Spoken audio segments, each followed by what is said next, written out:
Glória a Deus. Paz seja convosco, igreja. Bem com vocês? Glória a Deus. Vamos dar sequência nessa noite na série de mensagens sobre as nossas origens. O tema de hoje sobre Noé.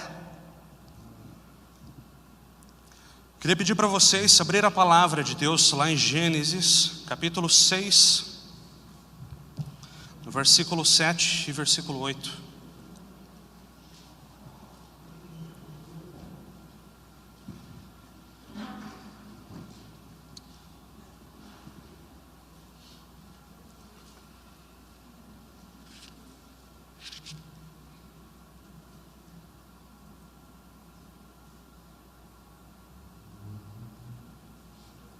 Amém?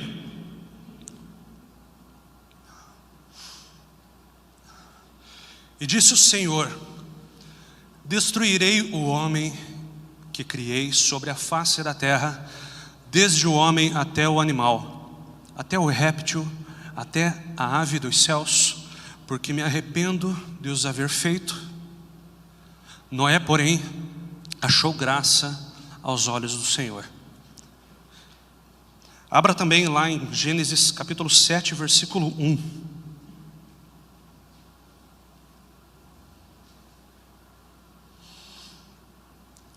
Disse o Senhor a Noé: entra tu e tua casa na arca, porque tenho visto que és justo diante de mim nessa geração. Amém? Pai querido, Pai santo, estamos mais uma vez, Pai amado, diante da tua presença para te louvar e engrandecer o teu santo nome, Pai. Meu Deus, nós te pedimos que o Senhor venha falar, Pai querido, com cada um, Pai querido, que o Senhor venha também me usar para ministrar a tua palavra, meu Deus, mas que acima de tudo, meu Pai, venha fazer a tua vontade sobre cada um de nós, Pai amado, em nome de Jesus Cristo. Nós te louvamos e te agradecemos. Amém. Pode se assentar.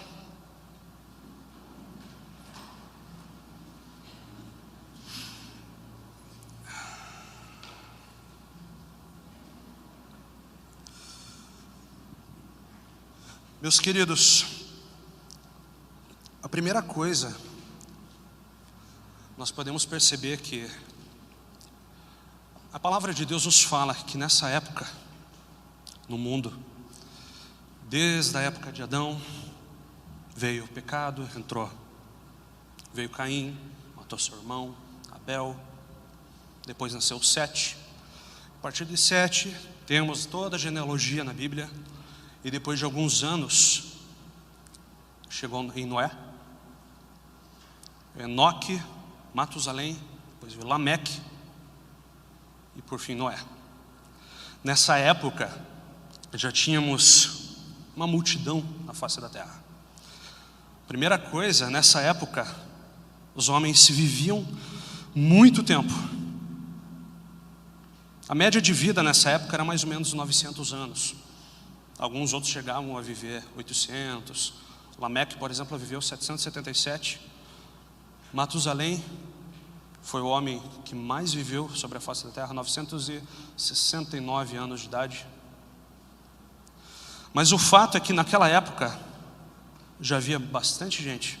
Existem alguns estudos que calculam mais ou menos, seguindo alguns padrões de crescimento populacional. Estimam que a média da população naquela época já era de 700 milhões de pessoas a 2 bilhões de habitantes. Já tinha muita gente naquela época. E a palavra de Deus nos fala que naquela época a terra se encheu de violência, se encheu de promiscuidade. E aí que Deus falou: eu me arrependo de ter feito. Não quero mais, eu vou destruir tudo.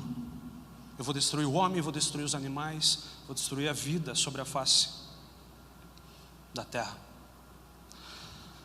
E também fala que havia um homem, um único homem, chamado Noé, que esse era a única pessoa daquela época justa. Era a única pessoa que seguia os padrões de Deus. Em Gênesis 6, 9, diz assim: Estas são as gerações de Noé. Noé era varão justo e reto em suas gerações. Noé andava com Deus. Você já pensou, meu querido, você ser o único na face da terra? Não tem mais ninguém. Às vezes a gente para pensar, já é difícil um pouco. É difícil às vezes ser um cristão na escola, na faculdade, no trabalho. Cada um de nós às vezes comete um deslize, fala coisa que não deve, comete pecado. Isso é padrão humano. Agora imagina o nível que estava. O cara era o único cristão. Jesus não tinha chegado ainda, né? Mas era a única pessoa que seguia a Deus naquela época. Sozinho, só ele. Claro, tinha a família dele também, tinha os filhos dele, que também seguiam a mesma fé. Mas ele era o líder da família. O que esse cara não passou nessa época? Você seria capaz de confrontar uma humanidade inteira, você sozinho, e saber que não tem mais ninguém na face da terra que não te apoia? E chega Deus e fala para ele, cara, construa uma arca, um barco gigante. A Bíblia dá detalhes bem específicos, depois mais para frente eu vou explicar um pouquinho por que a Bíblia dá tantos detalhes sobre Noé. Mas pensa comigo, enquanto Noé estava construindo a arca dele, quantas pessoas não chegaram e falaram para ele, cara, você está, ó, durante anos, que eu tenho certeza que um barco daquele tamanho levou quantos anos para ser construído? Tem muita gente que fala que foi 120 anos, mas não foi. Não foi 120 anos. A Bíblia fala que Noé teve os seus filhos com 500 anos de idade. E a não ser que Deus tenha profetizado os filhos na vida dele, antes de nascerem, porque o dilúvio aconteceu quando ele tinha 600 anos. Seus filhos nasceram com 500 anos e o dilúvio aconteceu quando ele tinha 600 anos, tem pelo menos 100 anos aí no meio do caminho. Então, a galera chuta aí 60 anos, 50 anos mais ou menos, o tempo de construção da arca. Imagina, por 50 anos você está lá construindo, está todo mundo só olhando, cara, o que esse cara está fazendo? Construindo um barco gigantesco, o que vai fazer com esse troço? E ele falando, não, vai haver uma destruição. Deus me disse. A gente não sabe naquela época se as pessoas que viviam lá, elas acreditavam em Deus, não sei. O fato é que elas não seguiam a Deus. Isso é fato. A iniquidade, a violência, a promiscuidade estavam absurdos no mundo. Ninguém seguia a Deus. Se eles acreditavam, já não sei. Mas mesmo assim já era difícil. Viver 50 anos construindo, gastando tempo da sua vida construindo um barco, falando para todo mundo, cara, estou construindo por quê? Porque Deus mandou? Você está maluco? Você seria capaz disso? Difícil, né? Não era o único justo então na sua época. Só que, assim como acontece hoje, eu acredito que realmente tinha pessoas naquela época que não acreditavam em Deus. E na faculdade, no trabalho, está cheio de gente que não acredita em Deus. Agnósticos, ateus. Alguns de vocês talvez já até entraram em algumas discussões com ateus. Eu não gosto muito de fazer isso. Nunca fiz, para falar a verdade. Espero não precisar fazer. Não sou muito bom de debate. Mas o fato é que isso acontece.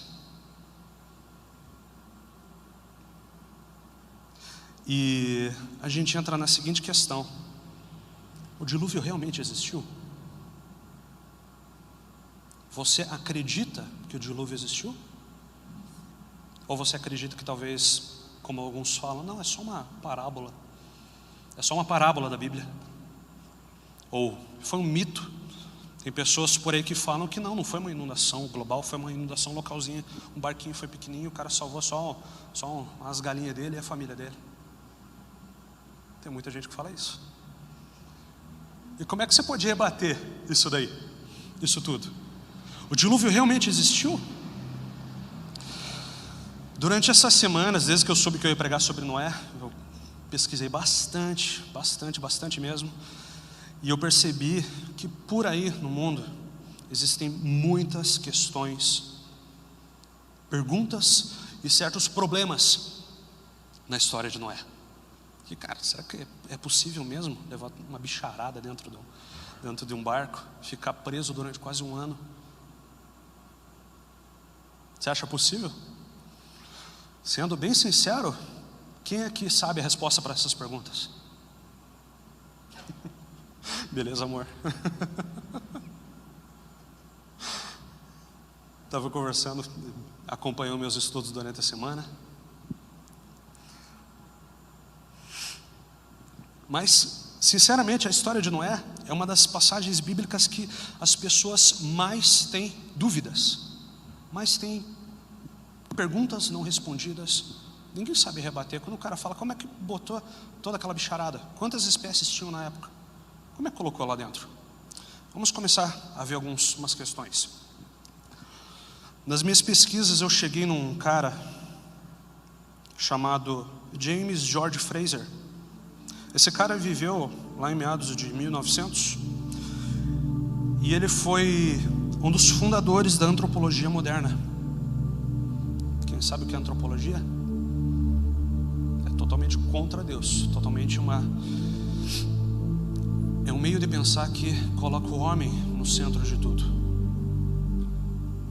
Teologia ou teocentrismo é Deus é o centro de tudo.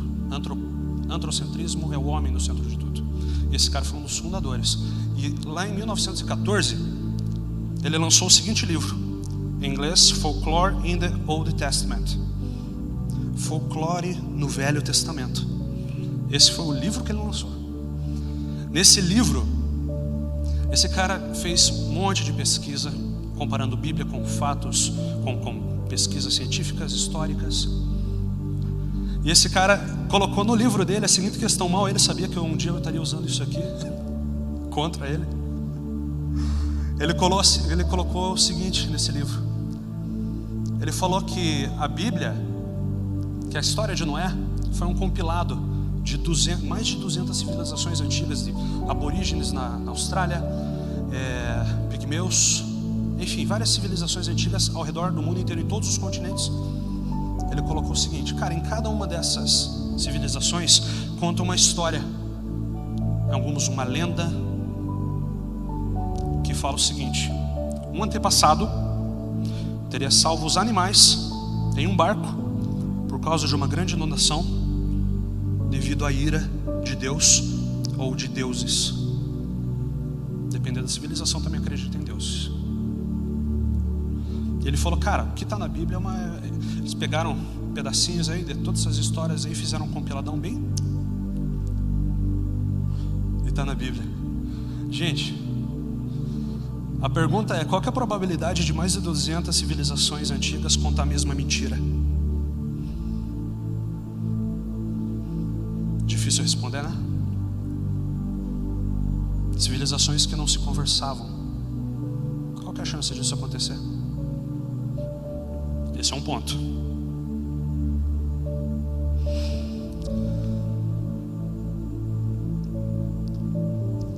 Uma outra pesquisa que eu fiz, que fala sobre pesquisa científica. Existe um artigo publicado na Nature. Quem sabe que a Nature é uma revista extremamente famosa de ciências. E uma das questões é: de onde que veio tanta água? Muitos cristãos falam que foi chuva. Não foi chuva, gente. Está escrito na Bíblia chuva? Tá. Está escrito na Bíblia chuva. Mas sabe de onde que veio toda essa água? De baixo. Existe uma pesquisa que foi publicada na Nature, que existe água na zona de transição do manto terrestre, a 410 quilômetros de profundidade. Sabe quanto de água que está lá nesse artigo?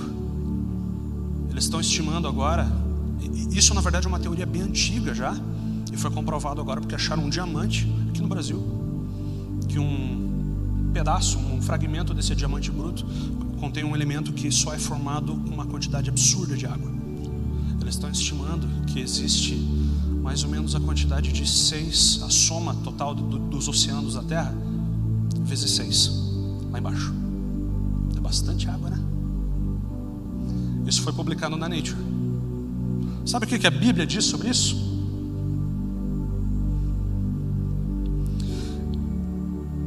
Isso foi publicado agora em 2014, já tinha umas teorias, 1900 e bolinha. Mas o que a Bíblia diz há muito tempo atrás?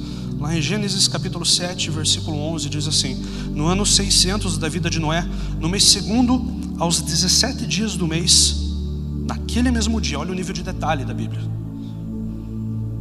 se romperam todas as fontes do grande abismo. É isso que a Bíblia diz. Muitos anos atrás, 1900, a Bíblia já era velha nessa época. A Bíblia já conta muitas questões. Existem diversas questões que estão na Bíblia e que a ciência vem provando ao longo desse último século aí. Gente, isso aqui já deixou de ser um livro, nunca foi, na verdade, um livro de ficção. Isso aqui é um livro de fato. E tem muitos cientistas hoje, alguns que acreditam em Deus, outros que não, mas ainda assim usam textos que estão na palavra de Deus como direção para conduzir uma pesquisa. Sabe que aqui está certo.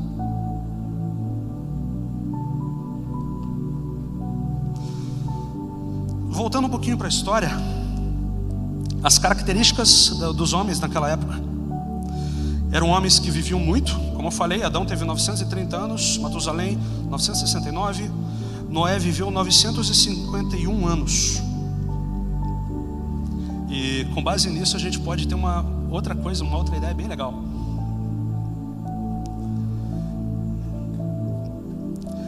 Eles eram homens bastante inteligentes, homens que viviam bastante. Você pensa comigo, se você vivesse 900 anos, você poderia estudar quanto nesse tempo? A palavra de Deus diz também em Gênesis capítulo 4, versículo 22, diz assim: Exilá teve a Tubal-Caim. Tubal-Caim, para quem não sabe, é um descendente, está na linhagem de Caim, mestre de toda a obra de cobre e ferro. Isso indica o quê? Metalurgia. O Jefferson, engenheiro, minha irmã, química, sabem muito bem os processos que são necessários para construir uma lâmina de ferro, para tirar o minério de ferro, todo o processo químico para fazer com que isso vire uma adaga, uma espada. Antes do dilúvio, então, já tinha metalurgia. Eles eram inteligentes. Adão foi incumbido por Deus de dar um nome a todos os animais em um único dia. Precisa de uma inteligência bem grande para fazer isso.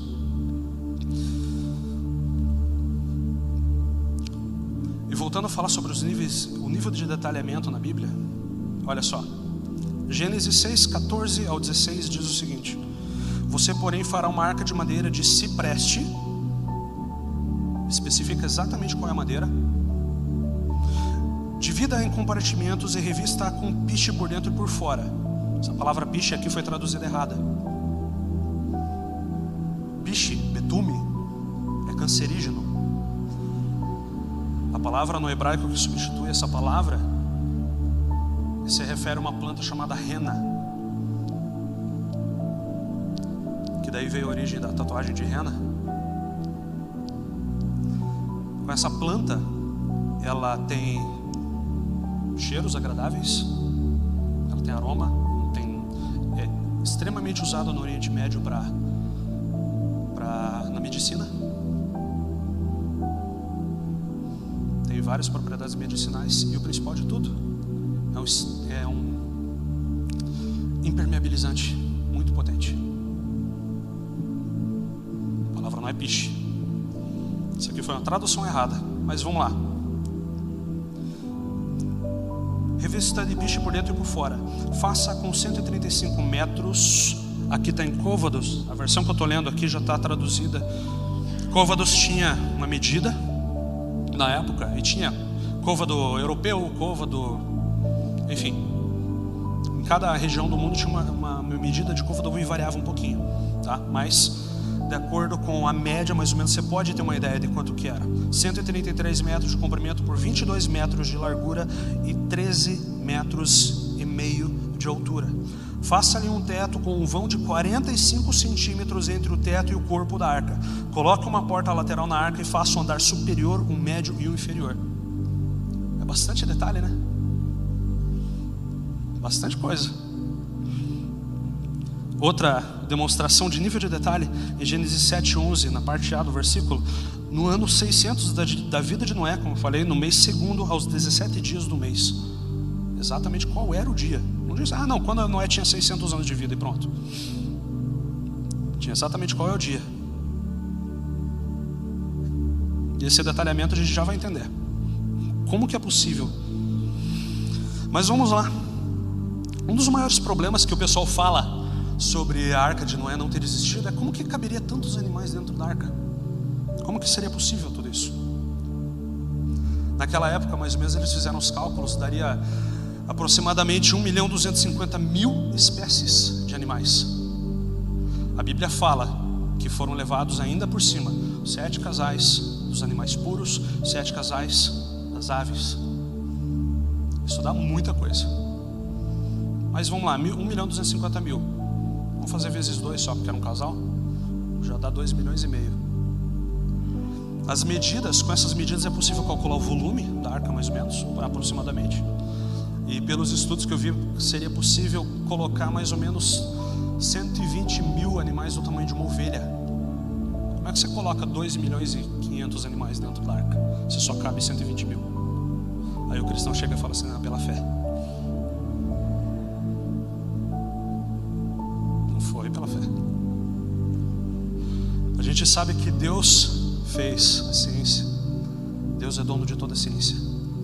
As leis da física são assim porque Deus fez. Mas não foi nada sobrenatural que aconteceu naquela época. Primeira coisa, a Bíblia especifica exatamente quais são os animais que entraram na arca. A Bíblia fala sobre animais, répteis e aves. Fala alguma coisa sobre inseto? Inseto entrou na arca? Não entrou. Desses 1.250.000 espécies naquela época, sabia que 950.000 são insetos? Sobra aí 300 mil espécies. Dessas 300.000 espécies, mais ou menos 270.000 são vida aquática. A Bíblia fala que para não botar peixe dentro da arca? Também não. Sobra mais ou menos umas 30.000 espécies. 30.000 espécies de animais. Vamos lá, já vezes 2 aí já tem 60.000. Para 120 já começa a ser um pouquinho viável, talvez. Mas ainda é uma multidão de bicho. Só que tem mais. Eu não sou cientista, mas eu gosto bastante. E um exemplo, por exemplo, existe também no mundo científico, alguns animais, quem sabe de biologia vai saber do que eu estou falando, que possuem material genético de várias outras espécies, são chamados de tipos básicos. Um exemplo é o cavalo de Przewalski. Ele tem material genético para ser possível existir um asno, existir uma zebra, existir um cavalo, e o cavalo padrão que dá origem a pôneis, cavalos grandes e cavalos pequenos. E contando toda com esses animais de tipos básicos, só um detalhe, até estava esquecendo já de falar, não estamos falando de evolução, tá? Evolução fala de aprimoramento genético. Isso é seleção genética. Seleção genética, como por exemplo, meu pai e minha mãe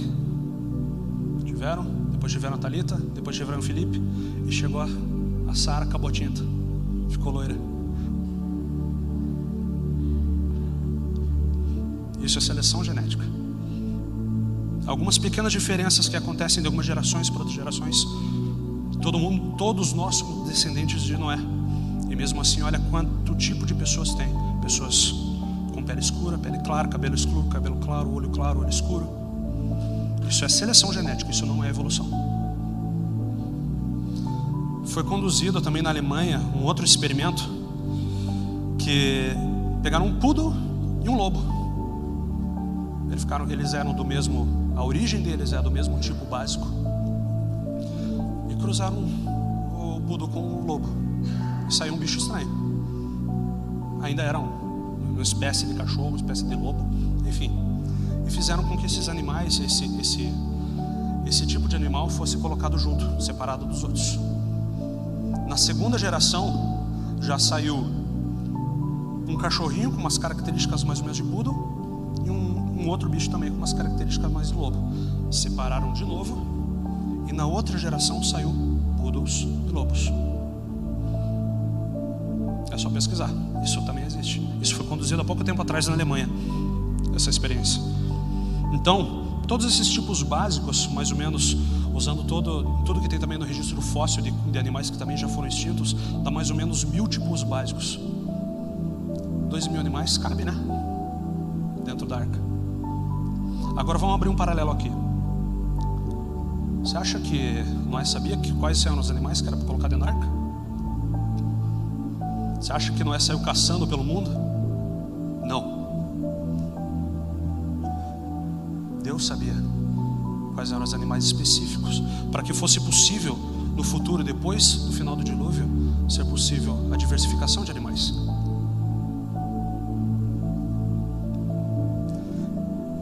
Então já era possível, e mais ou menos com os 7 pares de animais, já dá para contar. Eles contam mais ou menos 4.000 animais dentro da arca. Algo mais ou menos assim. Já cabe, né? Aquela pergunta de caber aquela bicharada dentro da arca já caiu por água abaixo. Isso é ciência, isso não é nada demais. Sobre o evento, o dilúvio. Teve um evento que aconteceu em 1883, numa ilha da Indonésia chamada Krakatoa. Essa ilha, ela entrou, teve um vulcão e entrou em erupção, mas uma erupção muito forte. E no lugar no mapa, existia cartografia na época, claro, e onde existia aquela ilha, não existe mais. Gente, o dilúvio não foi uma chuvinha, foi um cataclisma. As fontes do abismo se abriram, jorrou água desse oceano que tem lá embaixo para cima, e isso gerou chuva. Só que era uma chuva torrencial. Falam que caiu sobre a terra mais ou menos 193 trilhões de litros de água por segundo. O nível da água na terra subiu mais ou menos 1,40 m por hora. Imagina o tamanho do evento. E um outro detalhe, mais legal. Quem lembra aqui da Pangeia? Aprendeu na escola sobre a Pangeia? Isso é simples também. Outra coisa da ciência, que os continentes mais ou menos se encaixam. A costa do Brasil se encaixa mais ou menos a costa da África. Um evento desse seria capaz de uma separação dessa. Com certeza foi isso que aconteceu. Durante a criação, a Bíblia fala que Deus fez a porção seca. Se a própria ciência fala que no começo de tudo era um só, por que a gente não vai acreditar que quando Deus fez era um só? Agora, como é que separou? Cataclisma gigantesco. Cadeias de montanhas, cordilheiras, como é que surgiu? Um carro andando a 2 centímetros por ano, se bater num poste, amassa. Eles falam que a separação da Pangeia aconteceu mais ou menos, que inclusive ainda está se separando a mais ou menos 2 a 3 centímetros por ano. Um carro nessa velocidade acertar um poste amassa? Não amassa. Como é que surgiu uma cordilheira? Serras que a gente passa para ir para a praia. Tem que ser num evento muito grande. Tem que ter havido choques muito fortes. E um evento desse, como eu falei, que sumiu a ilha de Krakatoa, Foi um evento pequenininho. Gerou tsunamis de 49 metros de altura.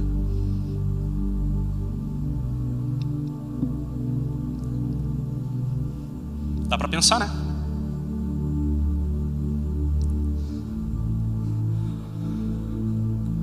Agora uma parada, um negócio bem legal sobre as genealogias. Quem é que gosta de ler as genealogias da Bíblia? E Adão, que gerou a Sete, que gerou a Enos, que gerou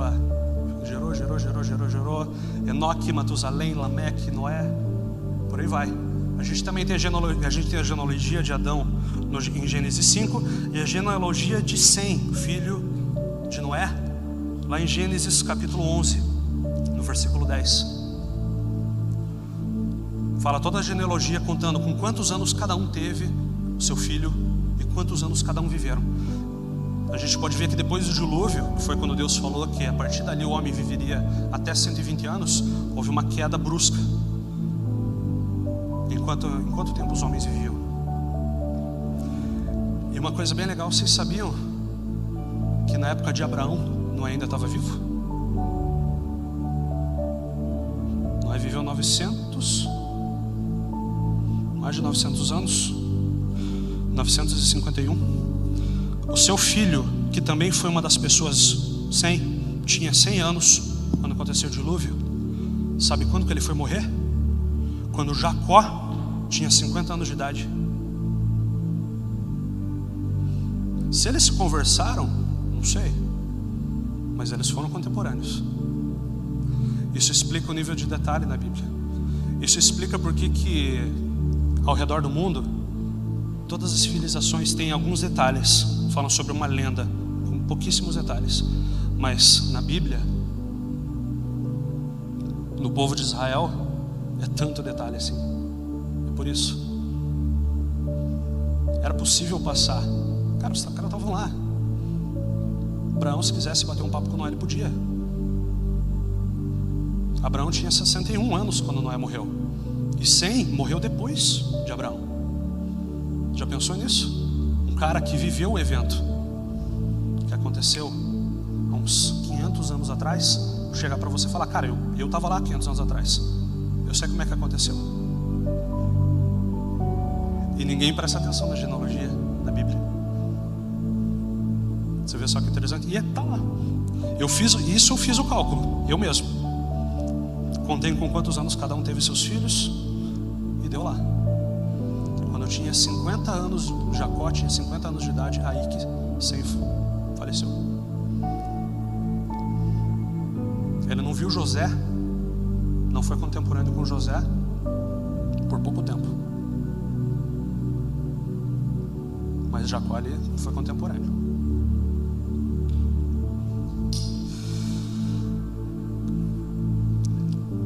Pessoal, indo já para o final da palavra, eu gostaria de abrir um paralelo com algumas coisas que estão acontecendo hoje.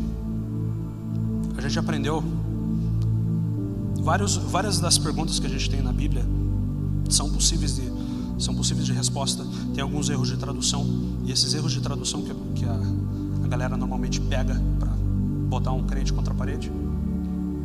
Outro exemplo de tradução que eu até esqueci de falar é sobre as aves. Lá em Levíticos, quando fala dos animais impuros, ele fala sobre as aves e menciona o último animal, morcego. Morcego é ave? Não é? Você fala: não, a Bíblia está errada. Não, cara, foi um erro de tradução do hebraico para cá. A palavra no hebraico significa animais que voam. É essa a palavra no hebraico. 7 pares de aves, isso explica a teoria do corvo. Por que Noé podia soltar um corvo tranquilamente? Porque tinha mais 13 dentro da arca. Porque ele podia soltar uma pomba, também tinha mais 13.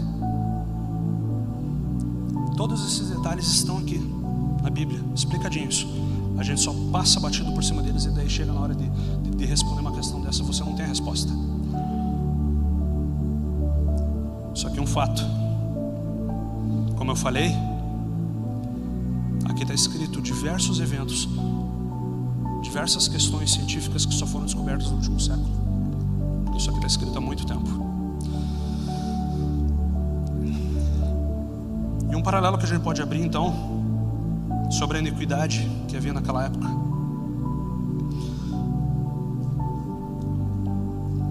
Em Mateus capítulo 24, versículo 12, Jesus disse o seguinte: e por se multiplicar a iniquidade, o amor de muitos se esfriará.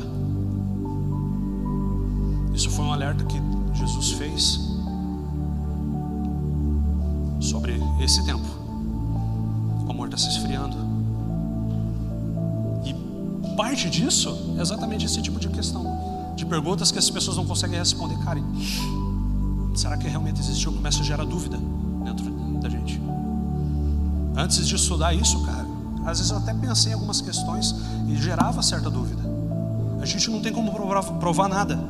Tudo isso que eu disse aqui pode ser fato, pode. É só teoria, a princípio. Não é prova de como aconteceu o dilúvio, de como aconteceu. Como é que coube aquela bicharada? Isso é uma teoria. Isso é como seria possível cientificamente. Se realmente aconteceu assim, não sabemos. Mas sabemos que é possível. Se foi de outro jeito, ou foi desse jeito, não dá para saber. Em Mateus capítulo 24 também, Jesus disse o seguinte, do versículo 36 ao 34, diz o seguinte: porém daquele dia e hora ninguém sabe, nem os anjos dos céus, nem o Filho, mas unicamente o meu Pai. E como foi nos dias de Noé, assim também será a vinda do Filho do Homem. Portanto, assim como nos dias anteriores ao dilúvio, comiam, bebiam, casavam-se, davam-se em casamento, até o dia em que Noé entrou na arca, e não o perceberam, até que veio o dilúvio e os elevou a todos. Assim também será a vinda do Filho do Homem. Então, estando dois no campo, será levado um e deixado o outro. Estando dois moendo no moinho, será levada duas moendo no moinho, será levada uma e deixada a outra. Vigiai, pois porque não sabeis a hora, não sabeis a que hora há de vir o vosso Senhor. Mas considerai isto: se o pai de família soubesse que a vigília da noite havia de vir o ladrão, vigiaria e não deixaria que fosse arrombada a sua casa. Por isso estáis vós apercebidos também, porque o Filho do Homem há de vir a hora em que não penseis. Jesus alertou que vai ser como na época de Noé. Estava todo mundo desavisado. Aliás, estava todo mundo avisado, mas deram bola para Noé. Estava todo mundo seguindo a sua vida, ignoraram avisos. E Jesus falou que assim como na época de Noé vai ser a vinda do Filho do Homem. Por isso que a Bíblia manda: vigia. Eu tenho certeza que tudo isso que eu falei talvez não provou nada, mas já são evidências que realmente aconteceu. E se realmente aconteceu aquilo, o dilúvio, a arca de Noé, com certeza a vinda do Filho do Homem vai ser um evento muito grande. Vai ser um evento gigantesco. Não vai ser uma destruição da terra, porque Deus prometeu que não vai destruir mais a terra com água, com dilúvio. Jesus falou que será como. A gente não sabe quais exatamente são as características que aconteceram no dilúvio que vão se repetir, mas vai dar para comparar. E por isso eu acredito que vai ser um evento muito grande. Queria convidar o Ministério de Louvor.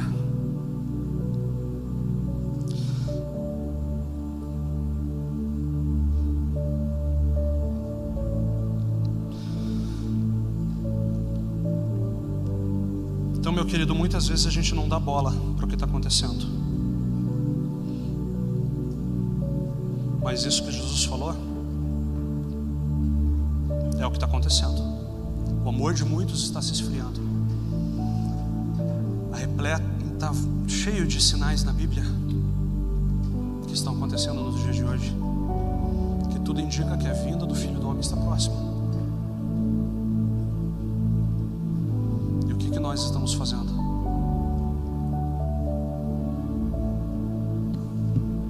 Muita gente não está fazendo absolutamente nada. Muita gente está seguindo a sua vida como se nada estivesse acontecendo, ou como se nada fosse acontecer. A gente não sabe se a vinda do Filho do Homem vai ser nessa geração, vai ser na próxima, vai ser amanhã, semana que vem. Jesus falou que ninguém sabe o dia nem a hora, mas os sinais estão aí. E assim como nos dias de Noé, será a vinda do Filho do Homem. Todos serão pegos de surpresa.